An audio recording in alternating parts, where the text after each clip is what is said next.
हमारा आज का टॉपिक है रिएक्टर्स। जो इक्विपमेंट्स केमिकल टेक्नोलॉजी में यूज़ होते हैं, there are many equipments are used in chemical technology. उनमें से एक रिएक्टर भी है। और अदर इक्विपमेंट्स जो यूज़ होंगे जैसे distillation column, extruders, pumps, mills and emulgators, इन सब के बारे में हम एक एक करके पढ़ेंगे। ये सारा आपके सिलेबस में है, तो मैं ये एक एक करके लूँगी। आज जो हम ले रहे हैं दीज आर रिएक्टर्स। तो जो रिएक्टर्स हैं वो एक्चुअली होते क्या हैं? एज द नेम सजेस्ट, जिनमें केमिकल रिएक्शन हो, जिस वेसल में केमिकल रिएक्शन हो उसको हम रिएक्टर बोल सकते हैं। तो इसका मतलब अगर किसी बीकर में आप लोग केमिकल रिएक्शन करते हैं तो वो भी तो रिएक्टर हुआ ना, वो भी क्या हुआ? रिएक्टर हुआ। लेकिन जब हम इंडस्ट्रीज़ की बात करते हैं तो वहाँ पे आप लोगों को ऐसे वेसल्स यूज़ करने पड़ते हैं जिनमें कि आपकी जो प्रोडक्शन हो वो हाई हो, प्रोडक्ट की जो प्रोडक्ट बने उसकी यील्ड हाई हो, तो वो उनको आप रिएक्टर्स बोलते हैं। तो वो वेसल्स जिनमें केमिकल रिएक्शन होता है लेकिन उसमें मैक्सिमम प्रोडक्शन भी होनी चाहिए प्रोडक्ट की, तो उसको रिएक्टर कहा जाता है। ठीक है। और जैसे मैंने और भी पॉइंट्स दिए हुए हैं इसके लिए कि जो रिएक्टर्स होते हैं these are the heart of the chemical process. Naturally heart ही होंगे, अगर आपके पास बीकर ही नहीं होगा तो आप रिएक्शन किस में करोगे? ठीक है। तो it is the heart of the chemical process होता है। और जैसे मैंने अभी आपको बताया कि these are designed to maximise the desired output. जो भी आपको डिज़ायर्ड आउटपुट मतलब प्रोडक्ट, जो आपको प्रोडक्ट चाहिए वो मैक्सिमम होना चाहिए, तो इस तरह से रिएक्टर्स को डिज़ाइन किया होता है। ठीक है। अगले पॉइंट में भी यही है कि हाईएस्ट यील्ड होनी चाहिए प्रोडक्ट की, और हाईएस्ट यील्ड तो होनी चाहिए प्रोडक्ट की, पर ऐसा नहीं ना हो कि वो बहुत महंगे हों। ठीक है। तो कॉस्ट इफ़ेक्टिव वे में प्रोडक्ट्स की हाईएस्ट यील्ड होनी चाहिए। तो जैसे मैंने यहाँ पे आपको दो रिएक्टर्स बताए हुए हैं। एक आपका टैंक रिएक्टर है, ये फर्स्ट डायग्राम में जो दिखाया गया है, ये दो टैंक रिएक्टर्स हैं, टैंक की शेप के हैं ये। और यहाँ पे जो है आप यहाँ से क्या डालते हैं, आपके रिएक्टेंट डालेंगे और आपका प्रोडक्ट जो है वो आ जाता है। और जो ये हैं यहाँ पे जो शो हो रहे हैं, ये फार्मा इंडस्ट्री में यूज़ किए जाते हैं, इनको फार्मा रिएक्टर्स भी बोलते हैं। जहाँ पे आपकी मेडिसिन्स वगैरह बनती हैं ना, तो वहाँ पे ये रिएक्टर्स यूज़ होते हैं। तो ये मैंने जस्ट आपको डायग्राम से बताया हुआ है कि किस तरह से इंडस्ट्रीज़ में जो है रिएक्टर्स आपको देखने को मिलेंगे। Then types of the reactors, there are mainly four types of reactors. उसमें आपका ये सारे आप चारों टाइप के रिएक्टर्स की थोड़ा थोड़ा जो है वो आप इसमें पढ़ेंगे, आपके सिलेबस में है। वो हैं batch reactor, continuous stirred tank reactor, CSTR भी बोलते हैं इनको, continuous stirred tank reactor, CSTR। ठीक है। प्लग फ्लो रिएक्टर, PFR भी बोलते हैं इनको, और कैटालिटिक रिएक्टर। ठीक है।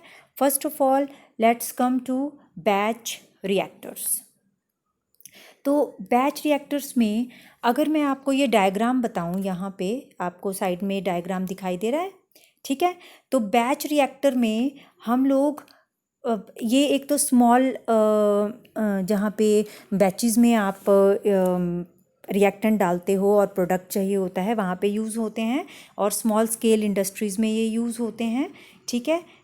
और साथ में इसमें जो है जब आप रिएक्टेंट डालेंगे, एक बार जब आपने रिएक्टेंट इसमें डाल दिए तो फिर उसके बाद इसको बंद कर दिया जाता है। फिर जब ये प्रोडक्ट बन जाएगा, जितने भी टाइम पीरियड उसको दिया होता है, तो जब आप इसको खोलेंगे तो ये प्रोडक्ट की फॉर्म में, रिएक्टेंट नहीं उसमें रहता है, प्रोडक्ट ही आपके पास आता है।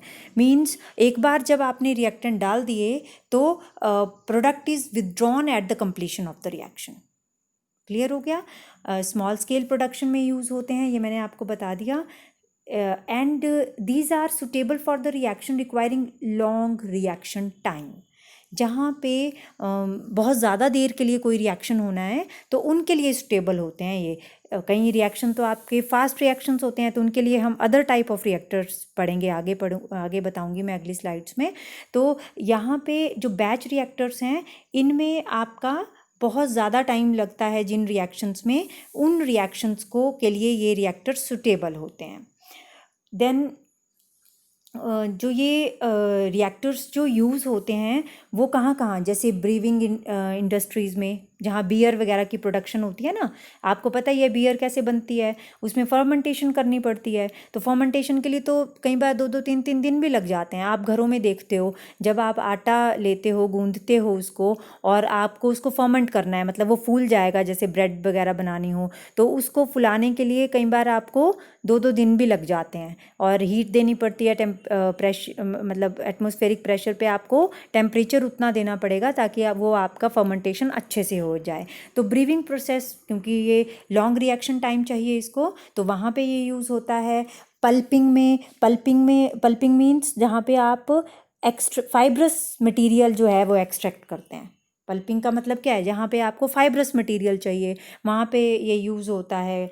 और प्रोडक्शन ऑफ एंजाइम्स में ink industries, dye industries, polymer industries, पता ही है पॉलीमर, जैसे पॉलीथीन बनाना है तो इथीन डाल दो, पर्टिकुलर कंडीशंस दो और रिएक्शन टैंक को बंद कर दो, और उसके बाद वो क्या बन के निकलेगा, पॉलीथीन बन के निकलेगा। कई बार फूड इंडस्ट्रीज़ में भी, जैसे ब्रेड वगैरह के प्रोडक्शन में, वहाँ पे भी अगर आप इसको यूज़ करना चाहें तो आप इसमें कर सकते हैं। देन अगर इसके पार्ट्स की बात करें तो there are 3 parts, main parts होते हैं इसके। एक होता है स्टोरेज टैंक, जो ये आपको बड़ा सा टैंक दिखाई दे रहा है ना, ये सारा टैंक, ये स्टोरेज टैंक है। एजिटेटर इसमें यूज़ होता है। एजिटेटर मतलब जो एजिटेट करे रिएक्टेंट्स को, एक तरह का स्टरर ही होता है ये, पर ये इतनी ज़्यादा, सिर्फ ये उसको एजिटेट करने का काम करेगा, बहुत ज़्यादा स्टरिंग नहीं करेगा। वो आपका CSTR में होती है बहुत ज़्यादा स्टरिंग, ठीक है। ये सिर्फ उथल पुथल करेगा थोड़ी सी रिएक्टेंट्स में, एजिटेट करेगा उनको, ठीक है। देन इंटीग्रल हीटिंग और कूलिंग सिस्टम भी इसमें होता है। मीन्स आपका कूलेंट, जैसे मान लो यहाँ से कूलेंट इन हो रहा है, यहाँ से कूलेंट आउट हो जाएगा, तो आपका ये जो रिएक्टर है या टैंक है ये ठंडा रहेगा, ठीक है।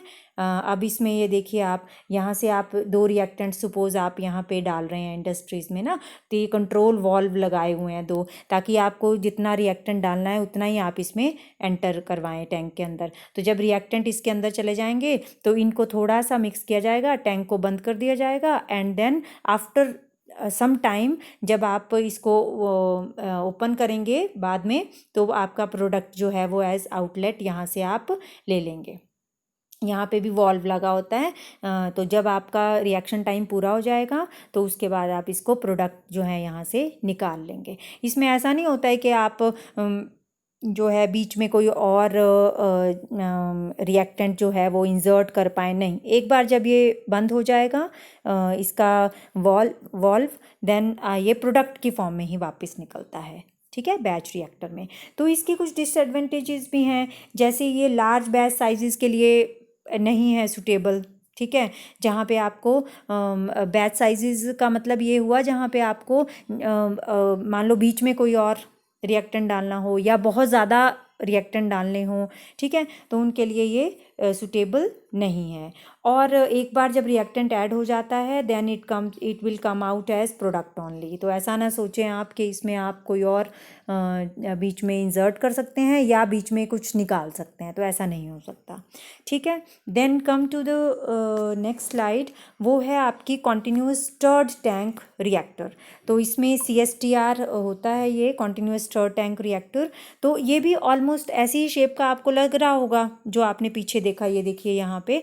लेकिन इसमें फ़र्क क्या होता है कि इसमें एक तो स्टरर लगा देते हैं हम, और यहाँ पे स्टरर के को घुमाने के लिए मोटर लगाई होती है ताकि आप जितनी स्टरिंग चाहें उतनी कर सकें। एक ये होता है इसमें डिफरेंस, और दूसरा ये होता है कि इसमें हम डाइल्यूट रिएक्टेंट्स, मतलब जो हैं, जो रिएक्टेंट्स डालेंगे हम इसमें, वो कैसे डालेंगे हम इसमें कि जो कि आपके डाइल्यूशन की हो, जिन रिएक्टेंट्स की जो पहले से ही डाइल्यूट हों। तो जब आपका फिर ये स्टरर घूमेगा तो उनको जो है अच्छे से इसमें स्टरिंग होगी, और देन आपके जो प्रोडक्ट्स हैं वो आप बीच में भी इसमें से निकाल सकते हैं। प्रोडक्ट आउटफ्लो जैसे यहाँ पे लगा हुआ है ना, ये वाली पाइप जो है वो प्रोडक्ट आउटफ्लो के लिए है। ठीक है, अब इसमें जो है यहाँ पे आप मेन है कि आप स्टरिंग कितनी करनी है और कितना आपको इसमें कितनी देर तक स्टरिंग करनी है, वो चीज़ें इसमें रहती हैं। और दूसरे इसमें ये भी हो सकता है कि आप जो है इसमें रिएक्टेंट्स जो हैं बीच में भी ऐड कर सकते हैं। जैसे मान लो आपने एक रिएक्टर डाला डाइल्यूट उसमें, फिर आपने जो है उसकी अच्छे से स्टरिंग कर दी, अच्छे से उसको उसके पार्टिकल्स को, उसका सरफेस एरिया बढ़ा दिया, फिर आप दूसरा रिएक्टेंट डालिए, फिर उसके बाद उसको भी अच्छे से स्टरिंग करिए। फिर बीच में अगर आपके बाय प्रोडक्ट्स आ जाते हैं तो उनको भी आप रिमूव कर सकते हैं। जो भी बाय प्रोडक्ट्स होते हैं ना बच्चे, बाय प्रोडक्ट्स क्या होते हैं, जो प्रोडक्ट से के साथ कुछ और चीज़ बन के आती है तो उनको बाय प्रोडक्ट्स बोलते हैं, तो उनको रिमूव इसमें हम कर सकते हैं। तो यहाँ पे क्या है कि प्रॉपर मिक्सिंग इंश्योर होती है इसमें कॉन्टिन्यूस स्टर टैंक रिएक्टर्स में। ठीक है, और स्टरिंग जो है वो कॉन्टिन्यूसली चलती रहती है ताकि परफेक्ट मिक्सिंग हो सके। और ये हाईली फ्लेक्सिबल होता है बिकॉज जो बाय प्रोडक्ट्स हैं मैंने अभी आपको बताया वो इन बिटवीन जो है वो आप रिमूव कर सकते हैं। ठीक है, और इकोनॉमिकली बेनिफिशियल होता है। बेनिफिशियल क्यों होता है, क्योंकि इसमें मैं अगली स्लाइड में आपको दिखाऊंगी कि बहुत सारे CSTR जो हैं वो आप सीरीज़ में भी लगा सकते हैं। मतलब जैसे एक यहाँ पे तो मैंने एक ही दिखाया है, इसके साथ यहाँ से मान लो प्रोडक्ट आप बाहर निकाल दो और इसके साथ एक और CSTR यूनिट लगा दो, तो आपके पास जो यील्ड है वो और भी ज़्यादा हाई आती है, एफिशिएंट ज़्यादा होता है then that of batch reactor. ठीक है, और इसमें रिएक्टर्स को आप हॉरिजॉन्टली या वर्टिकली कैसे भी प्लेस कर सकते हैं। मतलब जैसे अगर आपने हॉरिजॉन्टली करने हैं तो यहाँ के बाद आप लगाएंगे अगला, और उसके बाद आप अगला लगाते रहेंगे हॉरिजॉन्टली। लेकिन वर्टिकली भी, मतलब नीचे की तरफ को भी आप इसमें लगा सकते हैं दूसरा CSTR। ठीक है, ताकि जितना भी स्पेस हो, स्पेस की अवेलेबिलिटी पे डिपेंड करता है, तो इसीलिए ये रिएक्टर्स जो हैं वो अच्छे हैं, क्योंकि स्पेस की अगर किसी को प्रॉब्लम हो तो आप वर्टिकली लगा सकते हैं या हॉरिजॉन्टली, जैसे भी आपको स्पेस सूटेबल करता हो वैसे इनको आप सेट कर सकते हैं। ठीक है, और मेनली जो हैं ये वेस्ट वाटर ट्रीटमेंट में यूज़ किए जाते हैं। अब देखो, वेस्ट वाटर ट्रीटमेंट जब आप करते हैं तो उसमें डाइल्यूट करके जो भी वेस्ट वाटर होगा उसमें पानी जैसे है आपका, तो अच्छे से उसमें डाइल्यूशन हुई होगी, है ना। कोई भी वेस्ट वाटर, सीवरेज वाटर भी आप इसमें कर सकते हैं, या वेस्ट वाटर ही हम इसमें यूज़ करेंगे क्योंकि सीवरेज में तो बहुत ज़्यादा फिर ये महंगे पड़ जाते हैं ना। तो वेस्ट वाटर ट्रीटमेंट में हम लोग क्या करेंगे कि वो पहले से ही पानी वेस्टेड है, उसमें पानी पहले से ही है, तो हम लोग क्या करेंगे उसको एज रिएक्टेंट इसमें डाल देंगे, और डाइल्यूट होने की वजह से यहाँ पे जो है उसकी एजिटेशन स्टरिंग से बहुत अच्छे से हो जाएगी। और फिर उसके बाद आप इसको प्रोडक्ट जो भी आपको चाहिए होगा, मतलब प्योर वाटर, वो आप इसमें से ले सकते हैं। दूसरी चीज़ जो उसको प्योर करने के लिए डाली है, दूसरा रिएक्टेंट, वो भी आप इसमें ऐड कर सकते हैं जब भी आपको रिक्वायर्ड होगा। ये ज़रूरी नहीं है कि आप एक साथ ही दोनों को डालो और टैंक बंद करना पड़ेगा, नहीं, इसमें ऐसा नहीं होता है। ठीक है, और इसमें जो है डाइल्यूशन की वजह से क्या होता है कि जो आपका अगर मान लो वेस्ट जो है हाई या लो pH का है, या वॉलेटाइल जो वेस्ट्स होते हैं उसमें से जो निकलते हैं उसको ये रजिस्ट करता है। मतलब क्योंकि डाइल्यूट हो गया है पहले से ही, तो जो वॉलेटाइल सब्सटेंसेस, वॉलेटाइल वेस्ट होंगे वो भी आपके उसमें घुल जाते हैं, तो इसलिए ये मतलब उसको ख़राब होने के कम चांसेस रहते हैं। क्लियर हो गया। अब जैसे मैंने इसकी लेकिन ठीक है, इसकी बहुत सारी जो हैं वो एडवांटेजेस हैं as compare to batch reactor, लेकिन कुछ लिमिटेशंस भी होंगी। तो लिमिटेशंस अभी मैं आपके साथ डिस्कस करूँगी। उससे पहले मैं ये बता दूं कि ये जो मैंने ये वाला डायग्राम लगाया हुआ है यहाँ पे, ये आपका सीरीज़ में देखो, पहले एक था CSTR, फिर दूसरा CSTR, तीसरा CSTR, देन फोर्थ CSTR लगाए हुए हैं। तो सीरीज़ में और ये कैसे प्लेस किए हुए हैं, हॉरिजॉन्टली प्लेस किए हुए हैं, है ना। तो इस तरह से आप बहुत सारे CSTR इन सीरीज़ लगा के प्रोडक्शन की यील्ड आप प्रोडक्शन को आप बढ़ा सकते हैं। ठीक है ना। कम टू लिमिटेशंस में ये थोड़े से कॉम्प्लेक्स होते हैं, कोई बात नहीं, एक्सपेंसिव थोड़े से रहेंगे नेचुरली, जब आपको अच्छी चीज़ चाहिए तो एक्सपेंसिव तो होगी। लेस एफिशिएंट मीन्स आप ये ज़रूर, एफिशिएंसी ऐसा तो है नहीं कि किसी चीज़ की 100% ही एफिशिएंसी हो, अगर कोई 100% ही एफिशिएंट हो जाए तो लेकिन बैच के कंपैरिजन में ये अच्छे होते हैं, एफिशिएंट होते हैं, ठीक है। और ये large reactor require large reactor volume मतलब बहुत बड़े बड़े टैंक्स चाहिए। अब देखो सेटअप कितना बड़ा चाहिए इसके लिए, है ना। तो रिएक्टर का जो वॉल्यूम है वो आपको बहुत ज़्यादा चाहिए। Of course horizontally and vertically करके इसका स्पेस की उस कमी को भी पूरा किया जा सकता है, लेकिन फिर भी अगर वो काम एक में ही हो जाता तो अच्छा था ना, ठीक है। तो इसलिए require large reactor volume and at steady state the inflow rate and outflow rate must be equal, otherwise the tank will become empty और ओवरफ्लो। देखो अगर आपका जो स्टेडी स्टेट होती है, स्टेडी स्टेट क्या कंडीशन होती है, जहाँ पे आपके स्टेट वेरिएबल्स जो होते हैं वो कांस्टेंट हों, है ना, कांस्टेंट रहें, जहाँ पे वो वाली स्टेट आपकी स्टेडी स्टेट कही जाएगी, जहाँ पे स्टेट वेरिएबल्स आपको लास्ट ईयर मैंने कराए थे फिजिकल केमिस्ट्री में, है ना, प्रेशर टेम्परेचर। तो वो स्टेट वेरिएबल्स जो हैं अगर कांस्टेंट जहाँ रहते हैं उसको स्टेडी स्टेट बोलते हैं। तो अगर आपने वो स्टेट वेरिएबल्स को कांस्टेंट रखना है तो ऑफ कोर्स ऐसा भी हो सकता है कि आपका वो जो टैंक में जो आपका रिएक्शन हो रहा है तो उसमें जो रिएक्टेंट है वो ओवरफ्लो कर जाए, है ना, ओवरफ्लो भी कर सकते हैं, या फिर हो सकता है उनको कांस्टेंट रखने के चक्कर में आपका टैंक ही एम्प्टी हो जाए, क्योंकि इसमें तो ऐसा नहीं ना होता कि भी आपका प्रोडक्ट जो है बाद में जब मर्जी निकालते रहो, है ना, इसमें प्रोडक्ट साथ साथ में आता रहेगा आपका, है ना। तो हो सकता है वो टैंक ही एम्प्टी हो जाए या फिर वो ओवरफ्लो कर रहे, है ना। तो यही कुछ इसकी लिमिटेशंस हैं CSTR की। Now come to next reactor that is plug flow reactor, PFR भी बोलते हैं इसको, प्लग फ्लो रिएक्टर। अब जो प्लग फ्लो रिएक्टर है उसमें जो इसको आप पिस्टन फ्लो रिएक्टर और अनमिक्स्ड फ्लो रिएक्टर भी बोलते हैं, ये मैंने सबसे पहले पॉइंट पे ऊपर क्लियर किया हुआ है।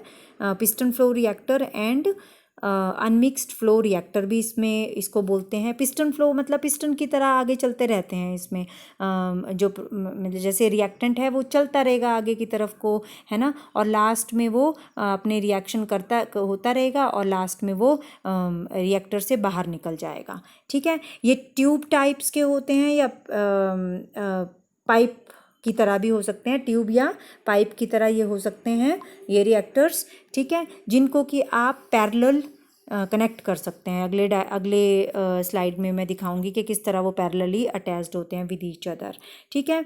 और इसमें जो है रिएक्टेंट्स जो हैं जब चार्ज किए जाते हैं एक एंड से, जैसे ये वाला है मैंने ड्रॉ किया हुआ है, यहाँ पे इस एंड से आपका रिएक्टेंट डाल रहे हैं, चार्ज कर रहे हैं आप रिएक्टेंट से, इसको रिएक्टेंट आप डाल रहे हैं इसमें, इस पाइप में, और फिर उसके बाद प्रोडक्ट जो है वो अदर एंड पे आपका कलेक्ट हो जाता है, ठीक है, प्रोडक्ट दूसरे एंड पे आ जाता है। तो जब आपने रिएक्टेंट यहाँ पे डाला तो उस टाइम जो है वो रिएक्ट करते हैं, रिएक्टेंट्स जो हैं इमीडिएटली रिएक्ट करना शुरू कर जाएंगे और रिएक्टेंट की कंसंट्रेशन जो है वो कम होनी शुरू हो जाएगी और प्रोडक्ट की कंसंट्रेशन जो है वो बढ़नी शुरू हो जाएगी, है ना, प्रोडक्ट की कंसंट्रेशन बढ़नी शुरू हो जाएगी। तो इस तरह से ये आगे जैसे चलते रहते हैं ना, वैसे वैसे आपकी रिएक्टेंट की कंसंट्रेशन जो है वो कम होती रहेगी। तो जब रिएक्टेंट की कंसंट्रेशन कम हो जाती है तो जैसे ली चैटलर प्रिंसिपल में हमने बोला है, तो रेट ऑफ रिएक्शन भी कम हो जाएगा ना, रेट ऑफ रिएक्शन आपका क्या हो जाएगा, कम हो जाएगा अगर मान लो आप और रिएक्टेंट नहीं डालते हैं तो chemical reaction proceeds as the reagent travel to the, तो केमिकल रिएक्शन मैंने आपको अभी बोला कि केमिकल रिएक्शन होता रहेगा जैसे जैसे PFR से आपका रिएजेंट ट्रेवल करेगा। जो रिएक्शन रेट है वो ग्रेडियंट होता है इनमें, प्लग फ्लो रिएक्टेंट में रिएक्शन रेट कैसा होता है, ग्रेडियंट होता है। ग्रेडियंट का क्या मतलब हुआ कि eight inlet the reaction rate is very high, मतलब यहाँ पे जो मैंने बताया ना कि यहाँ पे सबसे बड़ा हाई होगा रिएक्शन रेट, लेकिन जैसे जैसे आपका रिएक्टेंट जो है इसमें फ्लो करते रहेंगे वैसे वैसे उस पर वो डिक्रीज़ हो जाएगा। और ये किसके ऊपर डिपेंड कर रहा है, एक तो टाइम के ऊपर, मतलब जो रिएक्शन रेट है वो आपका टाइम के ऊपर डिपेंड कर रहा है। टाइम के साथ साथ वो रिएक्टेंट की कंसंट्रेशन कम होती रहेगी ना, तो टाइम पे ऊपर डिपेंड कर रहा है रिएक्शन रेट। और दूसरा आपका किसके ऊपर कि लेंथ। जैसे मान लो अगर आपने यहाँ देखना है, इस पॉइंट पे देखना है, तो आपका जो रेट ऑफ रिएक्शन होगा वो ज़्यादा होगा। जबकि अगर आप यहाँ आ जाएंगे तो रेट ऑफ रिएक्शन कम हो जाएगा। रेट ऑफ रिएक्शन तो कम हो जाएगा लेकिन प्रोडक्ट बढ़ने शुरू हो जाएंगे। इस पॉइंट पे प्रोडक्ट कम होगा, यहाँ पे आपका रिएक्टेंट कम हुआ है तो प्रोडक्ट तो, अगर मान लो फास्ट रिएक्शन है तो प्रोडक्ट तो यहीं बन गया। तो प्रोडक्ट बन रहा है, अब वो साथ में आप प्रोडक्ट भी आ रहा है लेकिन रिएक्टेंट आपके रिएक्शन में इज़ गोइंग ऑन एंड जो रिएक्टेंट हैं उसकी कंसंट्रेशन, आपकी केमिकल रिएक्शन होता रहता है हर एक पॉइंट पे, तो वहाँ पे आपकी रिएक्टेंट की कंसंट्रेशन कम हो जाती है। और रिएक्टेंट की कंसंट्रेशन कम होने के कारण रेट ऑफ रिएक्शन भी आपका डिक्रीज़ होता जाएगा। ठीक है, और ये आपका फास्ट रिएक्शंस के लिए यूज़फुल है। हिट्रोजीनियस है और होमोजीनियस रिएक्शंस के लिए जो है ये प्लग फ्लो रिएक्टर हम यूज़ करते हैं। जहाँ पे हाई टेम्परेचर रिएक्शंस करने हो वहाँ हम इसको यूज़ करते हैं। लार्ज स्केल के रिएक्शंस करने हो वहाँ यूज़ करते हैं। यहाँ हमें कॉन्टीन्यूअस प्रोडक्शन चाहिए। जैसे मान लो हम एकदम डालें और साथ में आपका प्रोडक्ट आता रहे। अभी डाला आपने, फास्ट रिएक्शन हुआ और यहाँ से आपका चलना शुरू हुआ, आपने यहाँ से रिएक्टेंट ऐड किए और यहाँ पे आपको प्रोडक्ट आ गया उसी वक्त। ठीक है, कॉन्टीन्यूअस प्रोडक्शन होती रहती है इसमें। अब इसमें जो है इसकी जो एफिशिएंसी होती है वो हाई होती है एज़ कम्पेयर टू जो हमने अदर टू पढ़े पहले, have higher efficiency than CSTR। ठीक है, तो reagents may be introduced at location other than the inlet. Means अभी जब मैं आपको उसमें सीरीज़ में बताऊंगी कि प्लग फ्लो रिएक्टर आप जो है वो सीरीज़ में ऐसे करके लगाए होंगे, तो उसमें आप कहीं पे भी ये ज़रूरी नहीं है कि यहीं पे आपने रिएक्टेंट डाला, आप थोड़ी देर बाद या इस पॉइंट पे भी रिएक्टेंट डाल सकते हैं या अगले पॉइंट पे भी रिएक्टेंट डाल सकते हैं। ठीक है, तो जो रिएजेंट्स हैं they may be introduced at location other than the inlet. और ये वाला डायग्राम मैंने शो किया हुआ है बच्चे, ये रिएक्शन रेट ग्रेडियंट को शो करने के लिए किया हुआ है। अब ये देखिए यहाँ पे ये वाली एक्सिस जो है ये आपका मोल्स पर लीटर में रिएक्टेंट की कंसंट्रेशन बता रही है, और यहाँ पे आपने रिएक्टेंट की concentration versus concentration of reactant versus time का ग्राफ ड्रॉ किया हुआ है। तो ये जो कंसंट्रेशन है सबसे पहले हाईएस्ट थी, यहाँ पे सबसे पहले हाईएस्ट थी। अब जब इतना टाइम हुआ तो आपकी कंसंट्रेशन क्या हो गई, कम हो गई। फिर जब इतना टाइम हुआ आफ्टर 5 मिनट्स आपकी कंसंट्रेशन और कम हो गई। तो इस तरह से आफ्टर 10 मिनट, आफ्टर 15 मिनट्स आपकी कंसंट्रेशन यहाँ पे क्या होती रह रही है, रिएक्टेंट की कम होती रह रही है। तो इसको बोलते हैं हम कि ग्रेडियंट, रिएक्शन रेट ग्रेडियंट का ये डायग्राम है। और इसमें जब आपके रिएक्टेंट हायर कंसंट्रेशन पे है तो सबसे ज़्यादा रिएक्शन रेट होगा, और as the concentration of the reactant decreases आपका जो रिएक्शन रेट है वो भी क्या करता रहेगा, डिक्रीज होता रहेगा। ठीक है, तो ये डायग्राम उसको शो कर रहा है। नाउ उसकी ये देखिए, अब जो मैंने यहाँ पे एक डायग्राम ये वाला बनाया हुआ है, ये आपका क्या है, प्लग फ्लो रिएक्टर्स हैं। यहाँ पे ये देखिए आप, एक ट्यूब, दूसरी ट्यूब, तीसरी, है ना, ये इंडस्ट्री में यूज़ होते हैं। तो यहाँ पे जब आपने एक बार इनलेट से यहाँ पे रिएक्टेंट ऐड किया है तो आप यहाँ पे एंड में आपका रिएक्टेंट जो है, जो अनरिएक्टेड होगा वो आपका आ जाएगा, जो अनरिएक्टेड रह गए होंगे।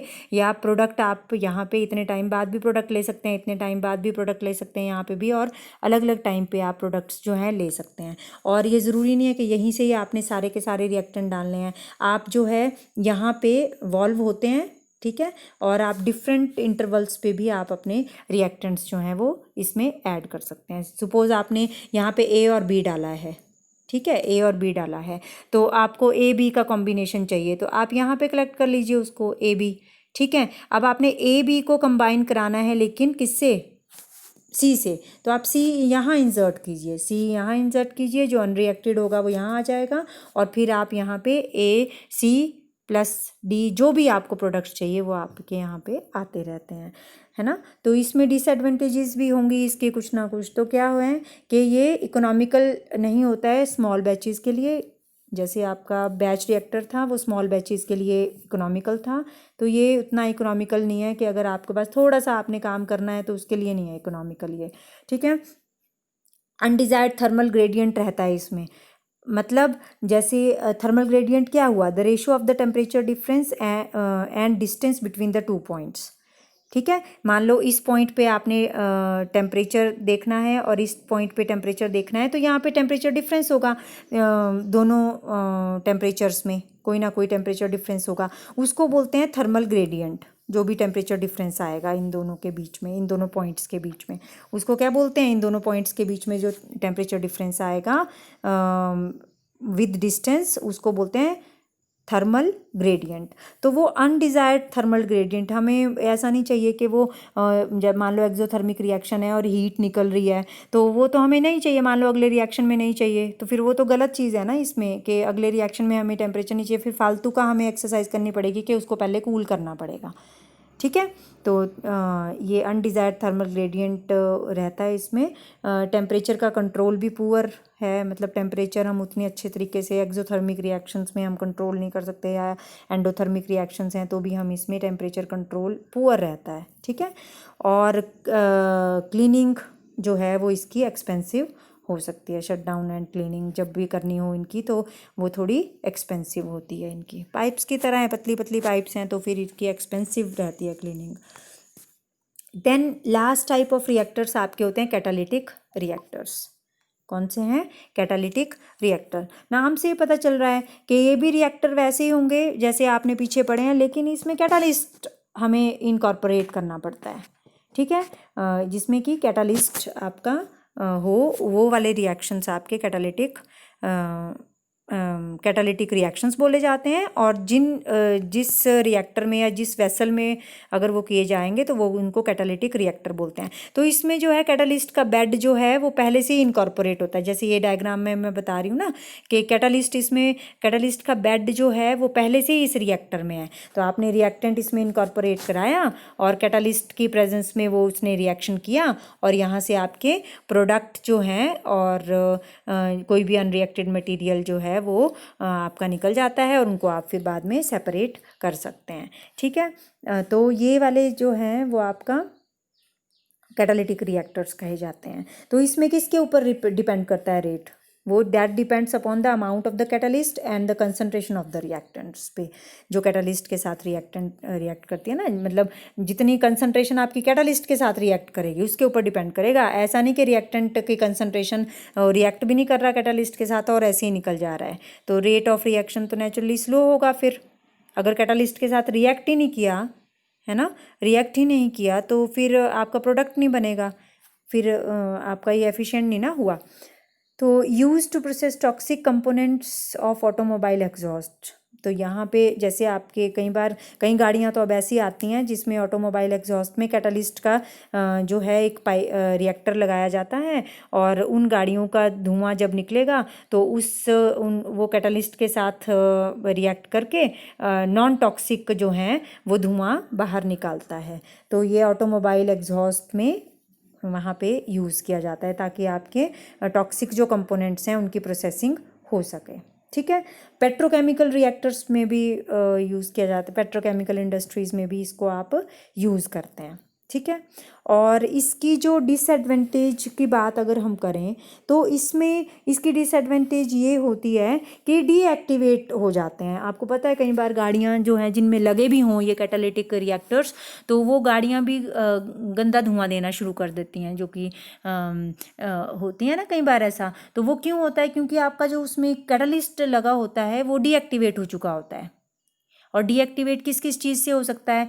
मतलब जो आपका हीट है उसकी वजह से, या पॉइजनिंग की वजह से वो डीएक्टिवेट हो जाएगा, या आपका सिंटरिंग एक प्रोसेस होती है उसकी वजह से भी डीएक्टिवेट हो सकता है। तो सिंटरिंग क्या हुई?